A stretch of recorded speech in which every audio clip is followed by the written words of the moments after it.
Bonjour à tous et bienvenue sur le plateau de KTO pour cette nouvelle édition de Face aux chrétiens avec la Croix, Radio Notre-Dame et RCF. Aujourd'hui, notre invité est Gilles Legendre, député La République En Marche et vice-président du groupe à l'Assemblée nationale. Bonjour Gilles Legendre. Journaliste de formation, vous avez mené une brillante carrière dans la presse économique. Après un passage par la communication, vous créez votre entreprise de conseil en stratégie.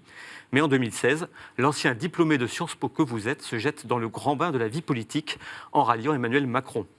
Candidat sous les couleurs REM à Paris, vous remportez le scrutin en battant Nathalie Kosciusko-Morizet. À l'Assemblée, vous êtes membre de la Commission des Finances et vice-président du groupe, une sorte de numéro 2 aux côtés de Richard Ferrand. Mais tout cela pourrait changer puisque depuis la nomination de l'ex-président de l'Assemblée, François de Rugy, au ministère de l'Écologie, le perchoir est vide. Merci d'avoir accepté cette invitation pour cette première édition de Face aux chrétiens de l'année qui inaugure un nouveau décor et une nouvelle formule. Vous serez en effet interviewé durant cette émission par 3 journalistes qui vont se succéder sur le plateau. Laurent de Boissieu pour La Croix, Alain Baron pour Radio Notre-Dame et Romain Mazenot pour RCF. Avant de passer en revue l'actualité dense, politique, économique et internationale de la semaine, une première question un peu plus personnelle. Gilles Legendre, votre vie a basculé. En 2016, lorsque vous avez tout d'un coup plongé dans la vie politique. Qu'est-ce que vous avez appris depuis un an de cette vie politique ? Voilà, alors le vrai basculement, c'est le moment de l'élection. Tout ce qui a précédé, c'était un engagement totalement inédit pour moi, au service d'Emmanuel Macron, pour qu'il devienne président de la République, mais sans aucune idée que le mouvement pourrait aussi m'englober grâce à l'élection législative. Alors, la vie politique, je la connaissais un peu, comme vous tous. Comme journaliste, pendant 21 ans, je l'avais suivie, elle m'intéressait, et donc elle ne m'était pas totalement étrangère. Mais je peux vous dire une chose, entre la vision de l'extérieur et la vision de l'intérieur, ça n'a rien à voir. Alors, vous me demandez ce que je retiens de façon la plus évidente. Il y a plein de choses, il y a plein de détails, il y a plein de surprises. Comme dans l'entreprise, on parlerait d'un rapport d'étonnement. Mais il y a quelque chose qui est fondamental, c'est un métier de passion. Et cette passion, c'est une bonne chose. Il ne faut surtout pas la refouler. Simplement, il faut la canaliser. Si on se laisse embarquer par l'excès de passion, alors là, les choses peuvent devenir franchement mauvaises. Il faut que cette passion, elle soit mise au service d'un projet, qu'on ne perde jamais de vue ce projet, qu'on soit capable de l'adapter, qu'on soit capable de passer des compromis quand il le faut, d'être capable de réorienter les choses au fur et à mesure, mais qu'on reste sur ce cap et que cette passion soit mise au service de ce projet. Eh bien, ce projet, on va en reparler. Pour cette première partie de Face aux chrétiens, c'est Laurent de Boissieu pour La Croix qui vous interroge. Bonjour. Bonjour. Nous avons assisté à un remaniement ministériel avec notamment 2 ministres qui ont bougé poste pour poste. Concrètement, est-ce que, on voit bien que le ministre principal, c'est Nicolas Hulot, celui qui était emblématique de ce remaniement ministériel, est-ce que les impératifs de transition écologiste sont compatibles avec les impératifs économiques ? Il y a 2 lois qui arrivent, alimentation et mobilité, transport. Concrètement, comment concilier les deux ? C'est le sujet central, le sujet écologique, mais je vais évidemment répondre directement à votre question. Cette question de la transition n'est pas propre à l'écologie. C'est le sujet le plus visible parce que la grande nouveauté politique des dernières années, c'est d'avoir réussi, et ça c'est au mérite beaucoup des écologistes, d'avoir installé cette cause comme une cause universelle, planétaire, transversale et qui devait tout irriguer. De ce point de vue-là, Nicolas Hulot, par son passé, a rendu un immense service à la société. Simplement, la question de la transition pose évidemment la question du rythme et du temps. Par définition, une transition, ça se fait dans le temps. Il peut y avoir des débats sur la question du rythme. Manifestement, c'est ce que je retiens le plus de la démission de Nicolas Hulot, il trouvait que ça allait trop lentement. Pour vous, c'est juste une question de rythme et pas d'orientation. Non, Il y a quand même une question qui se Absolument. pose. Est-ce qu'on peut faire de l'écologie, de la transition écologique, en gardant, par exemple, les 3%, la règle libérale, les 3% de déficit budgétaire ? Est-ce que c'est compatible ? Oui. Il faut d'ailleurs, on y viendra peut-être sur les sujets économiques, il faut faire mieux que 3% sur le déficit budgétaire, si je puis me permettre. Il faut faire mieux. Mais précisément, je pense que les deux sont conciliables. On peut avoir une croissance saine. Simplement, on ne peut pas passer du jour au lendemain d'une croissance qui n'était pas saine, et c'est le modèle qui a dominé au cours des dernières années, des dernières décennies même, disons les choses comme elles sont. La préoccupation écologique, elle ne date pas de l'arrivée de l'accession d'Emmanuel Macron ou de la nomination de Nicolas Hulot. Mais c'est absolument nécessaire de passer d'une croissance qui n'était pas saine, qui ne respectait pas les ressources naturelles, qui ne respectait pas le climat, qui ne respectait pas la biodiversité, à un modèle qui la respecte. On ne peut pas le faire du jour au lendemain. Je prends un exemple, et je vais volontairement sur l'exemple le plus polémique. Nucléaire. Alors, je pensais au glyphosate. Bon. Mais je pourrais parler du nucléaire. Les deux vont dans le même sens. Bien sûr, il faut interdire le glyphosate. Bien sûr, il faut favoriser les énergies renouvelables aux dépens du nucléaire et encore plus aux dépens des énergies fossiles et notamment du charbon. Bon. Mais sur le glyphosate, on a le projet le plus progressiste en Europe de l'interdire au bout de 3 ans ou de l'éliminer au bout de 3 ans. On nous dit on ne va pas assez vite. Mais est-ce qu'on voulait mettre un policier derrière chaque agriculteur et dire dans 1 mois, vous arrêtez le glyphosate et mettre totalement en l'air la filière agricole? Ça n'est pas réaliste. Donc, les orientations, et c'est au mérite notamment de Nicolas Hulot d'avoir ouvert à peu près tous les chantiers avec le gouvernement et avec un soutien sans faille du président de la République et du Premier ministre. La question énergétique, la question climatique, la question de l'eau, la question de la biodiversité, la question de l'air, la question de l'agriculture, la question de la violence animale, tous les sujets qui ont une connotation écologique, nous avons très clairement fixé les orientations, les calendriers. Nicolas Hulot dit « ça ne va pas assez vite », je peux l'entendre. Je peux l'entendre d'autant plus d'une personne qui a dédié sa vie à cette cause-là. Il dit « ça ne va pas assez vite », il dit aussi « j'ai été seul ». Et il dit « je n'ai pas eu la maîtrise sur certains dossiers, par exemple sur l'alimentation, c'est les questions agricoles, c'est le ministre de l'Agriculture qui pilote tout ». Et lui, il s'est trouvé exclu. C'est inexact. Mais ce qui est vrai, c'est qu'aujourd'hui, précisément parce que l'écologie est une cause universelle et transversale, elle doit être traitée par un collectif. Ça ne peut pas être un ghetto. Et c'est ça le problème, je le dis avec beaucoup de bienveillance, parce que j'ai infiniment de respect pour les écologistes, j'allais dire pur porc, pur beurre. Leur problème, c'est de passer d'un modèle où ils étaient le seuls à porter leur cause, et c'est vrai que souvent, ils se sont sentis très seuls, très pionniers, à un système où ils comprennent que cette cause-là doit être prise en compte dans le cadre d'une politique globale. Mais justement, ce ghetto-là, il y a un choix politique d'Emmanuel Macron et d'Edouard Philippe de le créer. Si on veut que l'écologie soit globale, il faut que ce soit de l'interministériel. Il ne faut pas que ce soit un ministère en concurrence avec les autres, avec des arbitrages qui parfois ont été faits dans le sens du ministère de l'écologie, mais parfois dans le sens des autres ministères. En ce sens, la nomination de François de Rugy est une très bonne nomination. Parce que certes, il a une expertise écologiste et un engagement écologiste incontestable, mais c'est aussi un vrai politique, ce qui n'était pas forcément le cas de Nicolas Hulot, qui avait plein d'autres avantages, plein d'autres vertus, et être capable de fonctionner dans un collectif gouvernemental, et ça vous avez parfaitement raison, c'est comme ça que doit être abordée l'écologie, sous la direction du Premier ministre, sous l'impulsion du Président de la République. François sera infiniment mieux capable de jouer cette partition. Au-delà de la question écologique, on assiste à une rentrée très difficile pour Emmanuel Macron.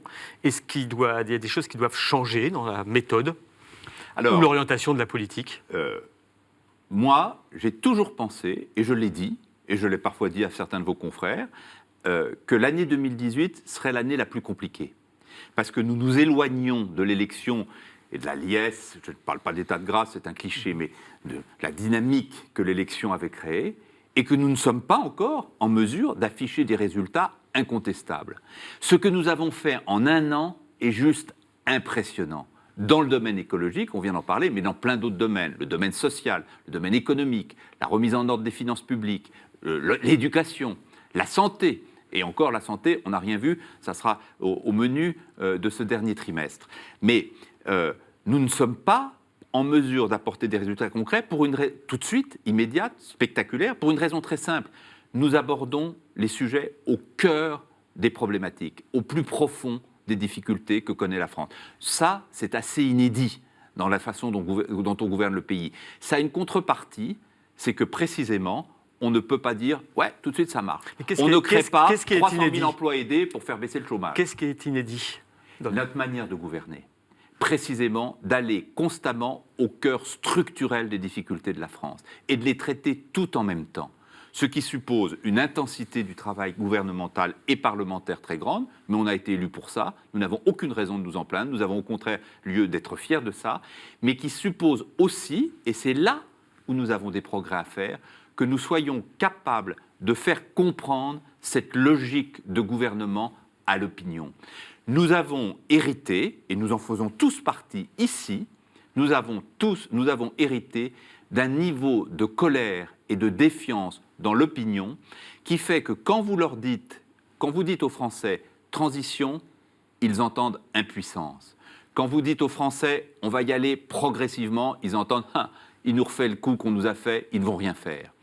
Nous apportons la démonstration que nous faisons, je pense encore une fois, c'est pas que je pense, c'est une réalité, jamais un gouvernement, peut-être De Gaulle en 1945, De Gaulle en 1958, Mitterrand en 1981, peut-être, et encore, qui aborde la question de la transformation du pays de manière systématique et en même temps globale. Ça, c'est inédit. Mais aujourd'hui, les Français ont un besoin, un sentiment d'urgence nourri de la certaine inefficacité dans laquelle notre pays a été gouverné au cours des derniers temps, qui fait que le niveau de tolérance est très faible. Et c'est là où la manière dont gouverne le président de la République, c'est-à-dire avec une détermination, j'allais dire presque une obstination inébranlable, est notre atout le plus précieux. Maintenant, il faut, je le disais à l'instant, que nous soyons beaucoup plus, j'allais dire, actifs, convaincants dans notre manière de faire partager cette manière de gouverner avec nos concitoyens. Vous parlez de l'opinion. Dans les sondages d'opinion, Emmanuel Macron baisse actuellement. L'année prochaine, il y a des élections européennes. Oui. Alors, dans un contexte, on en parlait tout à l'heure du prélèvement à la source, mais qui risque d'avoir peut-être un petit choc psychologique au début pour les salariés. Est-ce que vous ne craignez pas un vote sanction à ces élections européennes? Et le centre-droit hésite à faire une liste qui soit une autre liste pro-européenne. Est-ce que ce n'est pas une mauvaise nouvelle pour vous, cette éventuelle concurrence? Alors, ce qui est éventuel n'est pas encore une nouvelle. Certes. Si je peux me permettre. Mais une possibilité. D'abord, en relation avec ce que je viens de dire, si nous gouvernions avec le revolver médiatique sur la tempe gauche et le revolver des sondages sur la tempe droite, nous arrêtons tout. Et alors, il y a une certitude, c'est que toutes les élections, nous les perdrons, y compris celles qui nous attendent dans 5 ans. Donc ça, le fait que la popularité du président évolue, c'est le cas depuis le début, je vous ferai remarquer. L'été dernier, vous disiez tous « Oh là là, ça va mal pour Emmanuel Macron, il dégringole dans les sondages. » Et puis il est remonté. Donc ça va, ça vient, on doit regarder, notamment si ça nous donne des éléments concrets sur la manière dont est perçue notre politique et dont elle est peut-être insuffisamment expliquée. Et donc, sur ce point-là, il faut aller mieux dans les choses. J'ai appris ce matin, comme vous, que la communication de l'Élysée allait être assez substantiellement réformée. C'est une très bonne nouvelle et ça prouve que le président entend les reproches ou les critiques qui peuvent lui être adressées. Sur les élections européennes, alors, si vous suivez les sondages, vous devez regarder ceux qui sortent sur les élections européennes et qui, alors même que nous avons un petit passage à vide politique en termes de popularité sur la politique nationale, qui nous met systématiquement en tête des formations pour les élections européennes. Je n'y accorde pas plus de crédit à ce sondage favorable que je n'en accorde au crédit. À peu près un quart des intentions de vote pour le parti, même pas pour le parti, pour toute la majorité. Oui, attendez, ça dépend comment on calcule, ça dépend comment se font les listes. Aujourd'hui, ces sondages n'ont pas beaucoup de sens. Qui voulez-vous rajouter dans la majorité? Non, mais on va voir précisément parce que je pense que l'élection européenne va s'aborder d'une manière très simple. Très simple. Ce qui ne veut pas dire qu'on les gagnera. Mais quelle Europe voulons-nous? Est-ce que nous voulons une Europe qui s'arrête ou est-ce que nous voulons une Europe qui redémarre? C'est pas un peu simpliste comme présentation des choses? Eh bien, pour une fois, non. Parce que c'est bien ça l'enjeu. Et c'est un enjeu gravissime, historique. Nous n'allons pas faire la campagne européenne sur quelques points de montants compensatoires ou quelques aspects de la politique agricole commune qui sont très importantes. Nous allons conduire ces élections européennes sur le vrai enjeu, qui est un enjeu politique et historique. Moi, à 60 ans, Je ne me suis intéressé à la politique quand j'étais jeune et que je n'y étais pas engagé comme aujourd'hui pour une seule motivation, l'Europe. Et vous considérez j'ai être les seuls à vouloir que l'Europe se poursuive. Je considère que nous avons une mission irremplaçable qui est précisément de réunir autour de nous, et pas sous notre coupe, mais autour de nous, tous ceux qui, même s'ils n'achètent pas toute la politique d'En Marche et toute la politique d'Emmanuel Macron, considèrent que cet enjeu est essentiel. Est-ce que vous aviez pensé, je suis désolé, mais est-ce que vous aviez vous-même pensé un jour que dans les pays qui faisaient le noyau dur de la construction européenne, du traité de Rome, les 6 premiers, il y en aurait un qui sombre dans le populisme? Est-ce que c'était un risque qui était sérieux il y a encore quelques années? Gilles Legendre, l'Europe, la montée des populismes, on reviendra dessus dans la troisième partie de cette émission. Tout à fait. Pour conclure cette première partie plus politique, juste un mot, le perchoir, donc je l'ai dit, est libre. Richard Ferrand, chef du groupe LREM à l'Assemblée, est donné grand favori. Il ferait un bon président de l'Assemblée? Il ferait un excellent président de l'Assemblée nationale. Une des difficultés que nous avons à En Marche, mais qui est la rançon d'un très grand avantage, c'est que nous sommes très jeunes en politique. Malheureusement, pas tous très jeunes biologiquement, mais nous sommes tous, ou la plupart d'entre nous, très jeunes en politique. Et nous sommes obligés de constituer un vivier pratiquement en partant de zéro, à quelques exceptions près. Mais nous n'en avons pas beaucoup d'exceptions. Et les grandes exceptions, elles sont déjà présentes au gouvernement. Gérard Collomb, par exemple, et quelques autres. Bon. Dans notre groupe, le seul vrai poids lourd politique, c'est Richard Ferrand.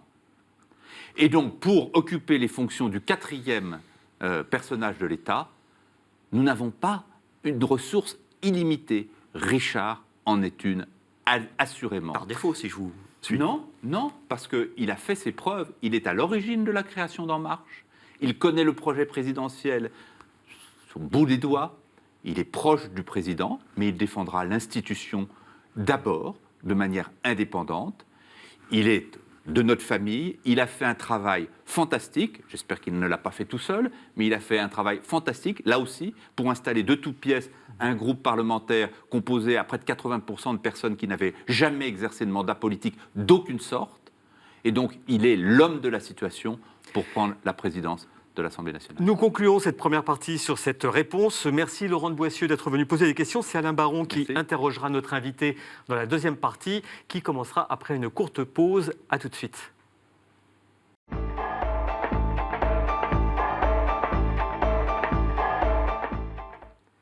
Retour sur le plateau de KTO pour cette édition de Face aux chrétiens avec notre invité Gilles Legendre, député La République En Marche. Il est interrogé pour cette deuxième partie de l'émission par Alain Baron de Radio Notre-Dame. Monsieur Legendre, bonjour. Bonjour. Je voulais revenir un instant sur un épisode un peu douloureux pour la majorité, tout récent, c'est les palinodies autour du prélèvement à la source. Alors en fait, au lieu de rassurer les Français, ne pensez-vous pas que ça les a plutôt troublés? Puisqu'on sait maintenant la décision finale, mais... ces échanges entre le président, les ministres, enfin bon, écoutez, il faut savoir ce qu'on veut. De temps en temps, moi je ne partage pas ce jugement, mais je l'entends. Dans la première partie de l'émission, nous avons évoqué la nécessité d'être peut-être un peu plus à l'écoute des Français. Mais on entend que le gouvernement, le président de la République, la majorité, tellement soucieux de dérouler leur programme et de le dérouler à rythme rapide, ne seraient pas forcément toujours à l'écoute des Français, se désintéresseraient un peu trop de leur vie quotidienne, seraient trop dans la technique, pas assez dans la politique. Bon, là, on a un exemple où le président de la République dit « Attendez, il y a une réforme qui est en train de se préparer, elle va bousculer une habitude, non pas séculaire, mais décennale des Français. Moi, je veux être sûr que cette réforme est bien gérée. » Il le dit. Bon. Et ça ne prend pas 15 ans, ça prend 15 jours pour que les points...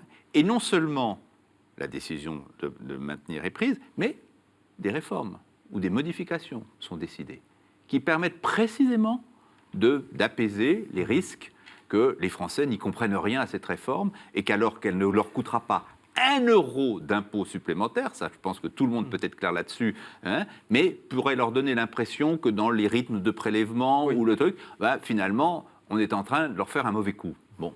Donc, je dis que globalement, l'opération était utile. Je le dis d'autant plus que, à partir du moment où le président ouvrait la possibilité de ne pas le faire, moi, j'étais un peu inquiet.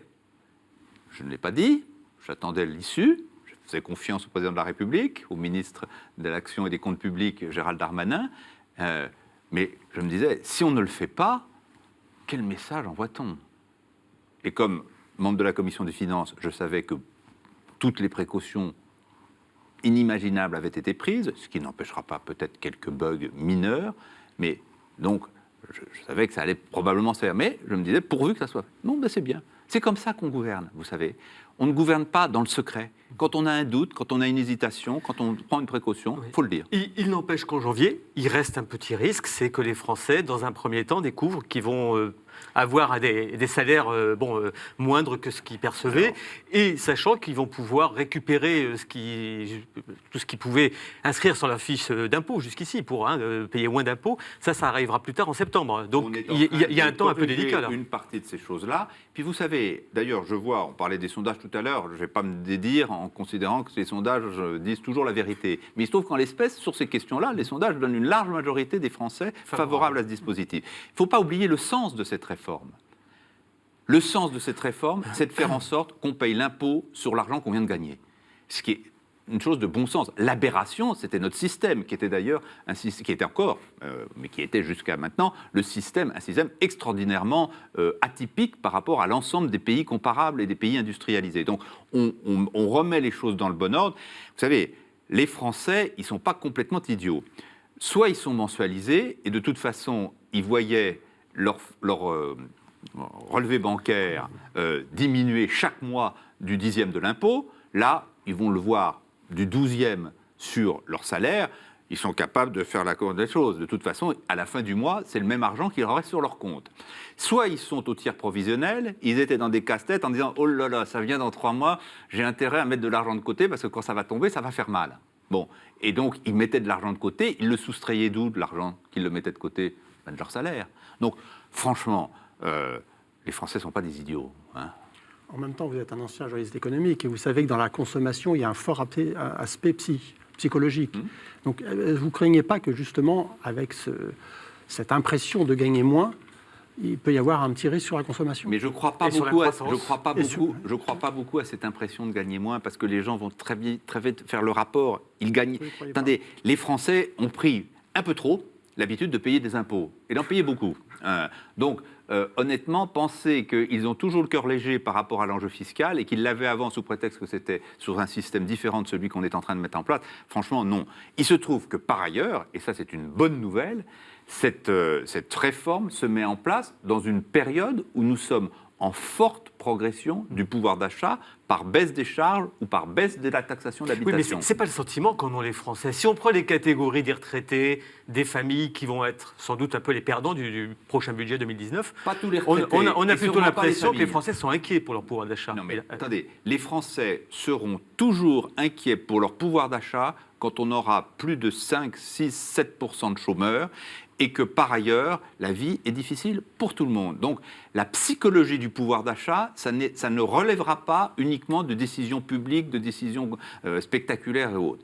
Ce qui est certain, c'est que objectivement, et là je le disais tout à l'heure, nous devons encore aller plus loin dans le travail de pédagogie, l'augmentation du pouvoir d'achat sur les salaires nets des salariés aura augmenté très fortement entre le moment où on arrive au pouvoir et la fin de l'année 2018, où nous sommes arrivés au pouvoir, et la fin de l'année 2018. Ça, c'est une réalité. Pour les retraités, d'abord, il y a 40% des retraités qui ne subissent pas la hausse de la CSG. Première chose. Deuxièmement, on va revaloriser les pensions, ce qui n'a pas toujours été le cas dans le passé. On va le faire, certes, moins vite que l'inflation. Nous avons proposé, par la voix du président de notre groupe parlementaire, Richard Ferrand, de moduler la revalorisation des pensions. Ça n'est pas la même chose d'avoir une pension de 1 500 ou 1 600 euros par mois, ce qui est déjà au-dessus des pensions moyennes, il faut le rappeler, et d'avoir une pension de 4 000, 5 000, 6 000. Est-ce que les revalorisations doivent être les mêmes pour tout le monde? Nous pensons que non. Est-ce que techniquement c'est possible? Ça doit être regardé, ça fera l'objet du débat budgétaire de l'automne. Donc, par ailleurs, la taxe d'habitation, pour 80% des Français, dans lequel il y a énormément de retraités, elle va déjà baisser d'un tiers à l'automne, au mois d'octobre. Par ailleurs, sur les retraités toujours, fin du reste à charge, qui évidemment va bénéficier en priorité aux retraités ou aux personnes âgées ou aux seniors, pour reprendre cette horrible expression, les plus fragiles et ceux qui ont les moyens. Ceux qui ont des gros moyens, honnêtement, payer des lunettes chères, se payer des prothèses auditives à 800 € par oreille, ce n'est pas forcément un problème. Donc ce que nous avons décidé avant les vacances sur le reste à charge bénéficie essentiellement aux retraités les plus fragiles. Autre exemple, la généralisation du crédit d'impôt pour les aides à domicile. Les aides à domicile, c'est souvent une aide, un accompagnement à domicile pour les personnes âgées qui peuvent encore éviter d'aller dans des EHPAD ou de partir de chez elles. C'est 1 000 € par an d'économie pour 2 heures d'intervention quotidienne d'une aide à domicile. 1 000 € d'économie. Donc, quand on parle du pouvoir d'achat, il faut le raisonner, raisonner dessus, mais de manière complète, globale. Maintenant, nous l'assumons pour les retraités les plus aisés, qui sont moins concernés par la réduction à zéro du reste à charge, qui payent l'augmentation de la CSG, souvent sur des revenus d'ailleurs plus larges que leur retraite, parce que quand vous êtes un retraité aisé, il vous arrive d'avoir d'autres types de revenus, et c'est très bien, vous ne les avez pas volés, c'est souvent le fruit du travail. Ça, c'est vrai, sur cette toute petite population, voilà pour nous les demandons un effort. Et pour les familles, parce que les familles aussi vont voir les allocations familiales réduites, donc ça va être une baisse du pouvoir d'achat. Mais les familles sont souvent, en tout cas c'est ce qu'il faut souhaiter, des familles actives. Et donc, elles bénéficient fortement, pleinement, de la baisse des charges sur les salaires. Le salaire net du ou des 2 parents d'une famille vont évidemment bénéficier de cette réduction. Les familles plus modestes vont bénéficier massivement de la baisse de la taxe d'habitation. Vous savez, et c'est d'ailleurs une des injustices immenses de cette taxe d'habitation, c'est qu'elle frappe indifféremment les gens selon leur situation familiale, selon leurs revenus, et parfois même selon leur lieu d'habitation, avec des scandales inouïs qui fait que vous pouvez être très très bien logé et avoir une très faible taxe d'habitation, être logé petitement dans une certaine zone ou dans certaines régions ou certaines villes et payer une taxe d'habitation élevée. La mesure consistant à réduire en 3 fois la taxe d'habitation, c'est aussi une mesure extrêmement favorable aux familles. Donc là aussi, le pouvoir d'achat, il faut raisonner de manière complète. Dans toute politique économique, il y a des gagnants et des perdants, ça c'est assez logique. Mais on a quand même l'impression jusqu'à maintenant que la politique du gouvernement profitait plus aux plus hauts revenus qu'aux classes moyennes qui se voyaient pas mal frappées. Nous avons agi sur plusieurs fronts à la fois. Sur ce qui est des mesures du pouvoir d'achat, franchement, elles sont concentrées sur les actifs, les personnes les plus fragiles. Je n'ai pas parlé des revalorisations de minimum vieillesse, d'allocation du handicapé, de la prime d'activité, des allocations de solidarité. Bon, tout ça augmente. Tout ça augmente. Jamais le minimum vieillesse n'aura augmenté aussi fortement et aussi vite depuis des lustres que durant les premières années de notre mandat. Donc, on ne peut pas dire qu'il n'y a pas de mesure de pouvoir d'achat pour les populations modestes ou les plus fragiles. Maintenant, je ne fuis pas votre question. La question des cadeaux aux riches, il faut mettre un nom là-dessus. C'est la suppression de l'ISF, son remplacement par l'impôt sur les fortunes immobilières, qui représente un prélèvement beaucoup plus faible que ne représentait l'ISF, et la modification de la fiscalité du capital. Je sais que c'est tagué, que c'est labellisé comme un cadeau aux riches. Nous le savons, et nous le savions avant. Pourquoi nous l'avons fait ?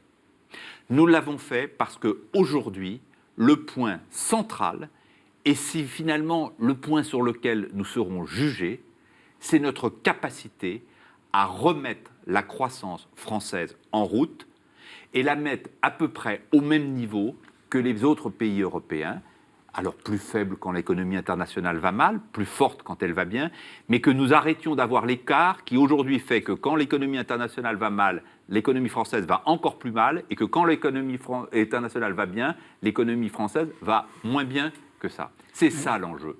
Et pour le faire, nous avons mis en place une multitude de réformes, pas seulement la suppression de l'ISF, ou la modification de la fiscalité de l'épargne, qui a pour vocation de stimuler l'investissement. La machine à créer de la croissance en France, c'est 2 choses. C'est l'investissement des entreprises, et ça, très bonne nouvelle, alors même que la croissance connaît un petit aplat. Ben oui, mais pas l'investissement. Or, l'investissement d'aujourd'hui, c'est la croissance de demain, et il est soutenu par les réformes que nous venons de mener. Et la deuxième chose qui permet de soutenir la croissance, c'est de résoudre ce scandale absolu qui veut que, alors même que nous avons un nombre de chômeurs trop élevé, il y ait en gros 350 à 400 000 postes ouverts dans l'économie française aujourd'hui qui ne trouvent pas preneur et qui fassent que du coup, les entreprises soient sous-utilisées par rapport à la croissance, au développement des affaires C'est la qu'elles faute pourraient à conduire. l'assistanat, ça. Quel est le Non. problème? Il y a un plan Non. pauvreté là, qui est Vous ne annoncé. m'entendrez Vous jamais allez toucher au critiquer RSA. l'assistanat. Oui. Je ne suis pas Monsieur Laurent Wauquiez. Nous ne résoudrons pas les problèmes de l'économie française en stigmatisant, en montrant du doigt et encore moins en caricaturant les situations. L'assistanat, c'est une mauvaise réponse à une situation infernale qui a été créée par l'insuffisance de croissance. Et heureusement qu'on a créé ces réponses. La bonne réponse à l'insuffisance de la croissance, c'est la stimulation de la croissance. Mais en attendant, nous avons besoin des différentes bouées, des différents amortisseurs qui permettent de corriger ce scandale absolu qui est que la France a été à la remorque de l'Europe pendant 15 ans en matière de croissance. Et tant qu'on n'a pas réussi à remettre la croissance au bon niveau, nous aurons besoin de ces amortisseurs. Première chose, il faut s'assurer que ces amortisseurs bénéficient effectivement à ceux qui en ont besoin. 30% des personnes qui devraient avoir accès aux minima sociaux n'y ont pas accès, alors qu'ils y ont droit. C'est un deuxième scandale. Et la deuxième chose, c'est de faire en sorte que nous favorisions constamment l'accès à l'emploi. Ce qui passe par un travail sur les compétences, ce que je vous disais tout à l'heure, c'est parce qu'il n'y a pas les compétences nécessaires ou voulues ou que les mobilités ne sont pas suffisamment bien pilotées, qu'il y a 300 ou 350 000 postes qui restent vacants aujourd'hui, c'est quand même un scandale. Et vous avez tous des exemples autour de vous. Vous interrogez des artisans, des chefs d'entreprise. Ah ben moi, je pourrais travailler beaucoup plus si j'avais les compétences. Un boucher, un boulanger, un plombier et parfois même des PME. Donc, et ça, c'est tout le travail que fait Muriel Pénicaud avec le projet de loi, enfin la loi maintenant, qui a été signée cette semaine par le président de la République, dite « Choisir son avenir professionnel », qui fait en sorte qu'on mette en place les procédures d'apprentissage et de formation qui fassent que nous allons répondre aux besoins des entreprises. Le RSA, vous allez le réformer? Il y a une loi pauvreté là, qui va être le 13 septembre qui va être présentée. Voilà, alors le président de la République a annoncé hier qu'il présenterait lui-même, évidemment avec la ministre des Solidarités et de la Santé, Agnès Buzyn, ce plan pauvreté. Attendons d'en avoir la totalité, on en connaît l'esprit. Le RSA, c'est une des mesures avec la prime d'activité qui permet de favoriser le retour à l'emploi. Est-ce qu'il le fait bien ? S'il ne le fait pas bien, comment le corrigeons-nous ? Mais sa finalité, sa philosophie n'est pas remise en question, pour la raison que je vous ai dite. On a encore, nous parlions de transition au début de notre interview, c'est un sujet majeur, cette question des transitions. Entre le moment où on a une croissance sous-dimensionnée en France et le moment où on retrouvera un niveau de croissance satisfaisant, il y a toute une période de transition où il n'est pas question de jeter le bébé avec l'eau du bain et de considérer que toutes les mesures qui ont permis d'amortir pendant des années, de façon parfois artificielle, mais utile, mais indispensable, les situations sociales de ceux qui en avaient le plus besoin doivent être abandonnées. On fera les choses dans le bon ordre. Et simplement, il faut que constamment, on soit au plus près de la gestion et qu'on concentre ces mesures sociales vers les populations qui en ont effectivement besoin pour qu'on allège la pression économique que ça représente sur le fonctionnement global de la croissance et que nous ne bridions pas notre croissance par des excès de dépenses et des dépenses qui seraient inutiles. Alors précisément, comment faire des économies supplémentaires? Parce que vous disiez tout à l'heure, il faut faire mieux que 3% de déficit. Mais comment faire? Alors, la principale réponse au desserrement, ou desserrage, je ne sais pas, de la contrainte de finances publiques, elle viendra là aussi d'une croissance structurelle, comme disait l'économie, c'est un mot horrible, mais c'est-à-dire la croissance dont un pays est capable dans un contexte économique donné sera plus importante. Franchement, une immense partie de nos problèmes budgétaires, sociaux, j'allais dire parfois aussi toutes les questions liées à la laïcité, liées à la sécurité, trouvera sa résolution quand on aura durablement remis le pays sur un sentier de croissance forte. Il n'y a pas d'économie à faire dans la dépense publique, alors? Si, attendez, ça c'était le début de ma réponse. Évidemment, il y a des économies à faire, et vous parlez à un homme qui anime au sein du Parlement, au sein de la majorité, pour être plus précis, Modem et République En Marche, le groupe de travail censé suivre le chantier Action publique 2022. Qu'est-ce que c'est que ce chantier? D'abord, c'est une une grosse douzaine de chantiers qui partent de l'idée que, certes, pour tenir le déficit en dessous des 3%, et là-dessus, ça n'est pas négociable, cette année, l'année dernière, l'année prochaine, mais il faut de temps en temps faire des économies, et des économies qui ne sont pas glorieuses, mais qui sont indispensables. La revalorisation ou la désindexation, comme on dit, plus faible que l'inflation, ça fait partie de ces mesures-là, mais que ça ne permettra pas, ça n'est pas une source suffisante pour remettre en ordre la sphère publique. Et la remise en ordre de la sphère publique, c'est une réorganisation profonde de la manière dont est rendu le service public ou sont rendus les services publics. Et donc il faut tailler dans les effectifs encore plus ?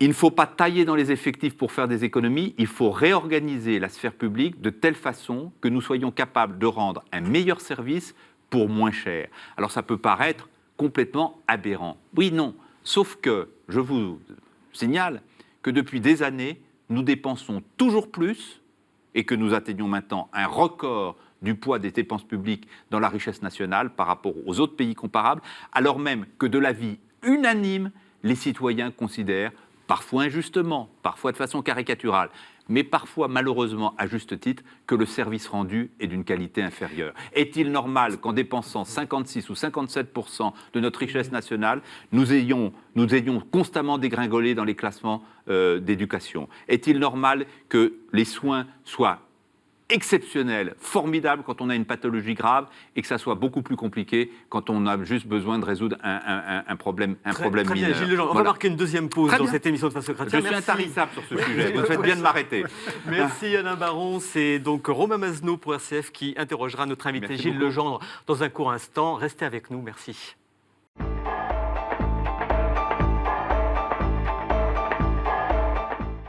Retour sur le plateau de KTO pour cette nouvelle émission de Face Socratien avec notre invité Gilles Legendre. Il est interrogé pour la dernière partie de cette émission par Romain Masneau de RCF.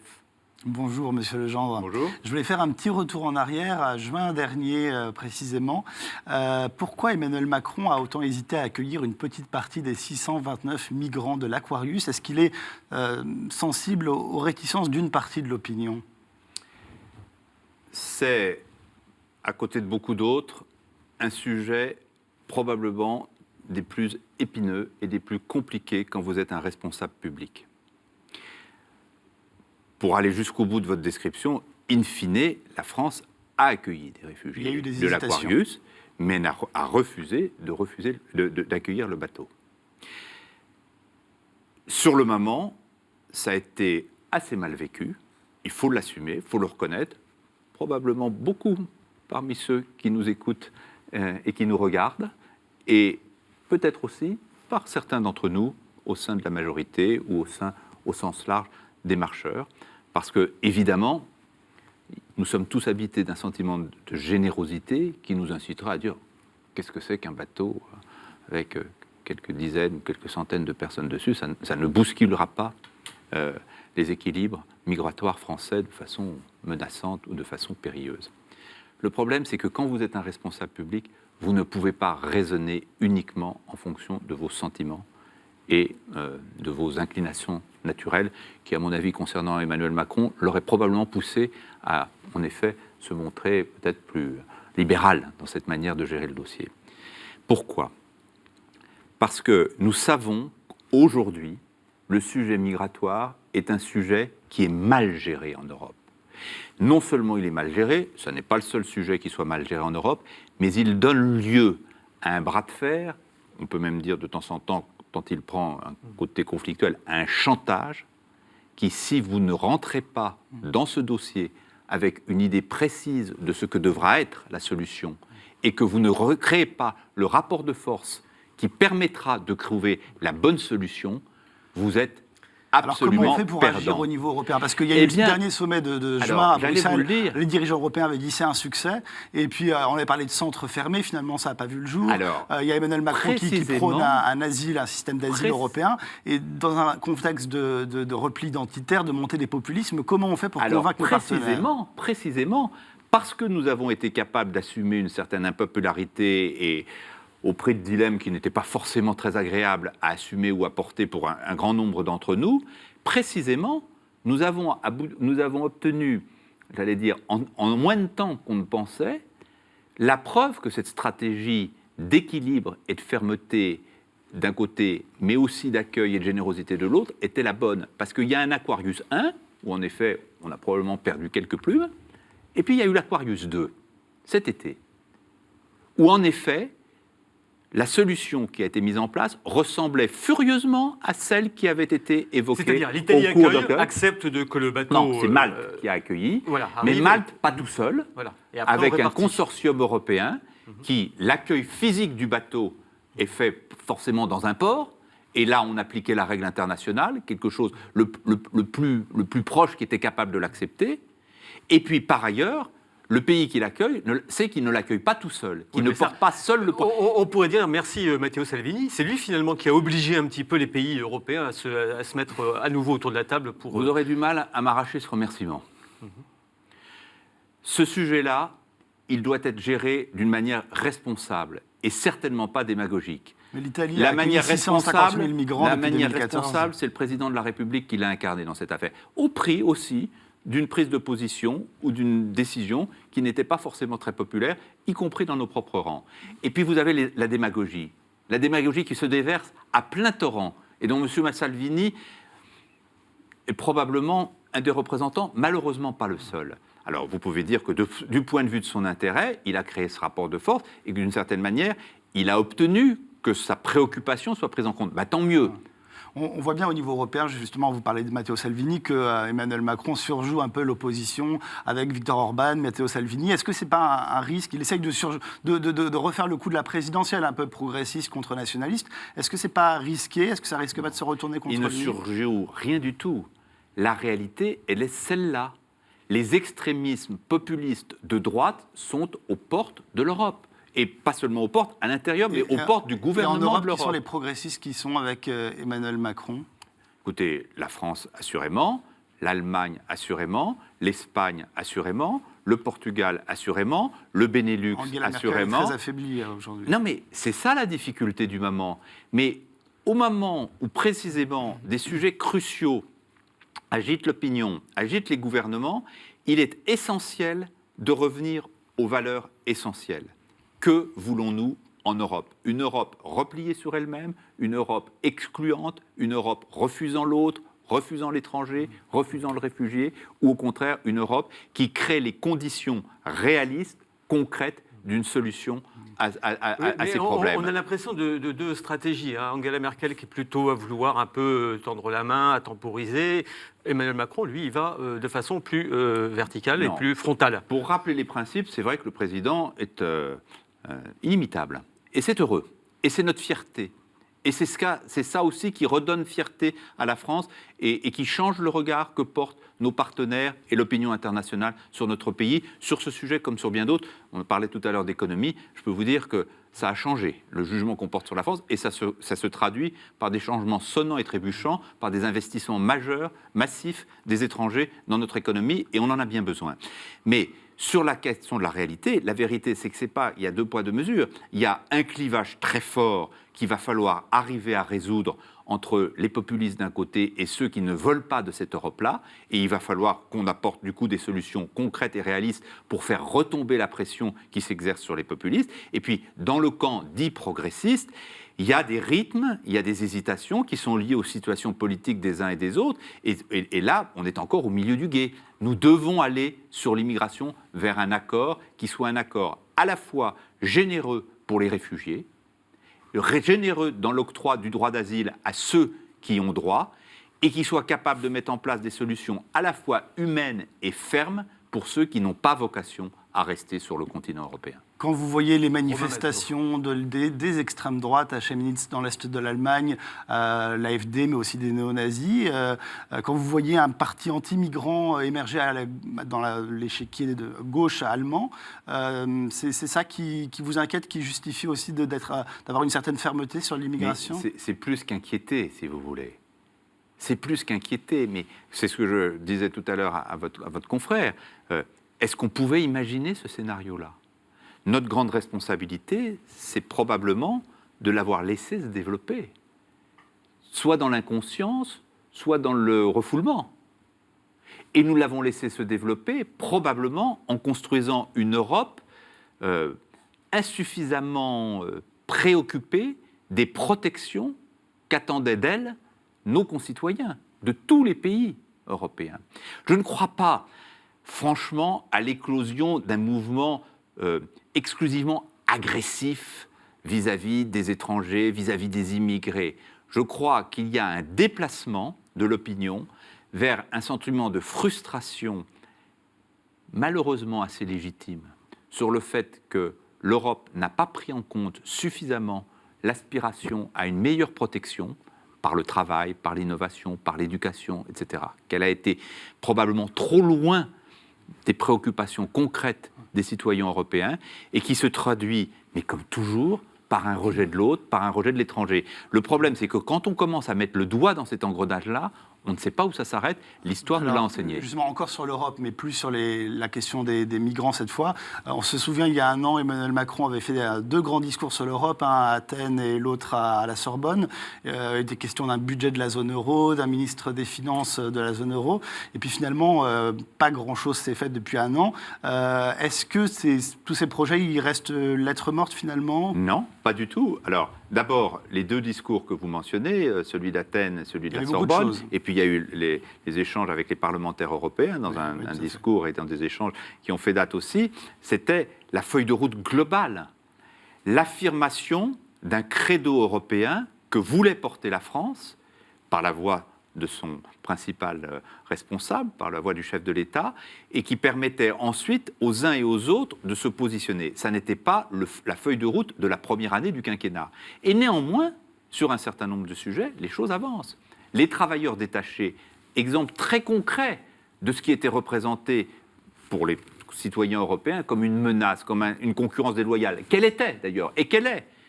On est arrivé à 2 vagues d'accords qui fait qu'aujourd'hui, le sujet est quasiment résolu. À l'initiative de qui ? De la France, du gouvernement français et notamment de la ministre du Travail, Muriel Pénicaud. Sur le budget européen, l'accord que vous mentionniez du Conseil européen du mois de juin, il y avait le volet immigration dont nous avons parlé, mais il y avait aussi l'acceptation par l'Allemagne d'ouvrir les discussions sur un budget européen. Après, les modalités, comme toujours en Europe, ce sont des négociations. Mais c'est fondamental, cet aspect-là. Pourquoi ? Parce que nous avons parlé des réformes françaises, nous avons parlé de la nécessité de la France de se remettre au niveau de croissance qui devrait être le sien et qu'elle ne devrait jamais avoir perdu. Mais dans un nombre croissant de problèmes, sur un nombre croissant de problèmes, les solutions ne seront qu'européennes. Sur l'immigration, c'est bien évident. Sur l'écologie, c'est bien évident. Le problème écologique ne s'arrête pas aux frontières françaises, ni à l'entrée ni à la sortie. Sur les problèmes d'innovation, aujourd'hui, la puissance de feu en matière d'investissement d'innovation, aucun pays européen seul ne peut être au niveau des enjeux.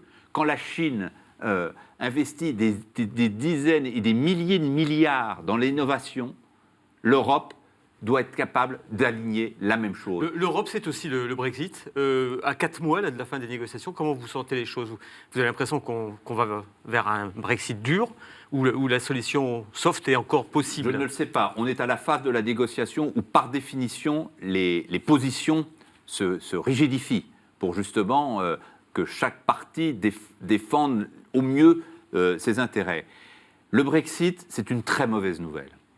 C'est une tellement mauvaise nouvelle que moi, je l'avoue, alors je n'étais pas du tout en politique, mais je me suivais ces affaires-là avec beaucoup d'intérêt, j'ai pensé longtemps qu'il y aurait un retour en arrière. Aujourd'hui, il me semble difficile. Je rencontre encore des responsables britanniques qui ne l'excluent pas. Mais enfin, franchement, on n'a pas le droit de s'installer aujourd'hui dans ce scénario-là. Le Brexit, il a une vertu, mais on s'en serait bien passé. Mais après tout, tout est bon à prendre.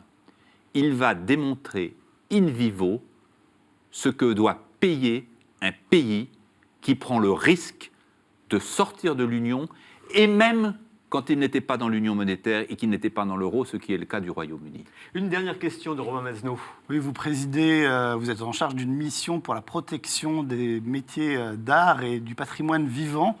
En quoi consiste cette mission exactement et quelles propositions vous pensez faire dans les mois qui viennent ? Vous avez 1 minute 30. Alors, ça tombe bien parce que les propositions, elles seront dans le rapport. Je fais ça avec 2 collègues que je cite ici parce qu'ils sont formidables, qui sont d'ailleurs beaucoup plus compétents que moi sur les questions, qui sont Philippe Huppé et Raphaël Gérard. Le gouvernement considère à juste titre, le Premier ministre, le ministre de l'économie et des finances, Bruno Le Maire, que nous avons dans le domaine des métiers d'art une pépite qui est exceptionnelle, sur lequel d'ailleurs dans certains métiers la France est en situation de monopole absolu. J'étais hier dans le cadre de cette mission pour visiter les luminaires des Lilles. Ça date de plusieurs siècles cette boîte. Elle est toujours restée dans la famille. Ils font les plus beaux luminaires du monde, achetés aujourd'hui à 85% par la Chine, par les Russes, des gens ayant un certain moyen. Hein, je le dis tout de suite. Le prix unitaire, mais il est justifié par la beauté des choses. Nous avons un système public assez actif, mais totalement dispersé, de soutien à ces filières-là. Dans le domaine de l'investissement, dans le domaine du soutien aux entreprises, dans le domaine de la formation, parce que ce qu'on appelle la main, ça ne s'invente pas. Vous ne formez pas un spécialiste des plumes du jour au lendemain, ou un spécialiste des luminaires. Bon. Et donc, cette pépite, il faut la faire briller de façon encore plus spectaculaire. Et donc, nous sommes chargés de faire des propositions pour voir comment nous pourrions y arriver. Merci beaucoup Gilles Legendre d'être venu face aux chrétiens. Notre invitée la semaine prochaine sera la députée socialiste Delphine Batho.